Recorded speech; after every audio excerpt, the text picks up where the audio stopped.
ലൈംഗിക ആരോപണ വിവാദത്തിൽ കുടുങ്ങിയ രാഹുൽ മാങ്കൂട്ടത്തിൽ എംഎൽഎക്കെതിരായ നടപടി കോൺഗ്രസ് സസ്പെൻഷനിൽ ഒതുക്കി. പാർട്ടിയുടെ മുഖം രക്ഷിക്കാനുള്ള നീക്കത്തിന്റെ ഭാഗമായാണ് സസ്പെൻഷൻ. ഉപതെരഞ്ഞെടുപ്പ് നടന്നേക്കുമെന്ന് ചൂണ്ടിക്കാട്ടിയാണ് രാജിവേണമെന്ന ഉറച്ച നിലപാടെടുത്ത നേതാക്കളെ അനുനയിപ്പിച്ചത്. പാർട്ടി കൂടുതൽ അന്വേഷണം നടത്തില്ല.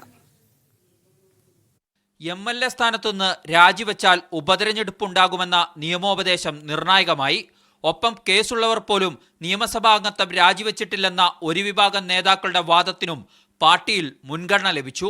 രാജി ആവശ്യത്തെ പിന്തുണയ്ക്കാത്ത KPCC അധ്യക്ഷൻ സണ്ണി ജോസഫ്, വർക്കിംഗ് പ്രസിഡന്റുമാരായ AP അനിൽകുമാർ, ഷാഫി പറമ്പിൽ, PC വിഷ്ണുനാഥ് എന്നിവരുടെ നിലപാടിനോട് കൂടുതൽ നേതാക്കൾ യോജിച്ചു.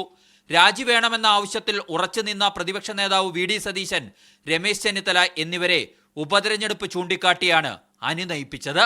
പ്രാഥമിക അംഗത്വത്തിൽ നിന്നാണ് സസ്പെൻഷൻ. ഇതോടെ രാഹുൽ കോൺഗ്രസിന്റെ നിയമസഭാ കക്ഷിയിലെ അംഗമല്ലാതായി എന്നാണ് നേതാക്കളുടെ വാദം. കോൺഗ്രസ് പാർട്ടി നേതൃത്വം സമചിത്തതയോടെ ആലോചിച്ച് എല്ലാവരും ഒരേ സ്വരത്തിൽ ഒരേ അഭിപ്രായത്തിൽ എടുത്തിട്ടുള്ള ഒരു തീരുമാനമാണ് രാഹുൽ മാങ്കൂട്ടത്തിനെ കോൺഗ്രസ് പാർട്ടിയിൽ നിന്ന് സസ്പെൻഡ് ചെയ്ത് മാറ്റി നിർത്തുക എന്ന തീരുമാനം. അതുവഴി തന്നെ അദ്ദേഹം കോൺഗ്രസിന്റെ നിയമസഭാ കക്ഷി അംഗവും അദ്ദേഹത്തിന് ഇപ്പോൾ തുടർന്ന് ലഭ്യമല്ല എന്ന കാര്യവും അറിയിച്ചിട്ടുണ്ട്. ഇതിനിടയിൽ കൂടുതൽ ആരോപണങ്ങൾ ഉണ്ടായാൽ മൂന്നാം ഘട്ട നടപടി ഉണ്ടാകുമെന്ന് K മുരളീധരൻ മുന്നറിയിപ്പ് നൽകി.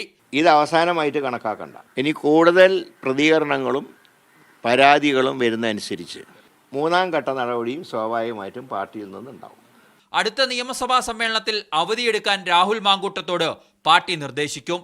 എന്നാൽ കൂടുതൽ അന്വേഷണങ്ങൾ ഉണ്ടാവില്ല.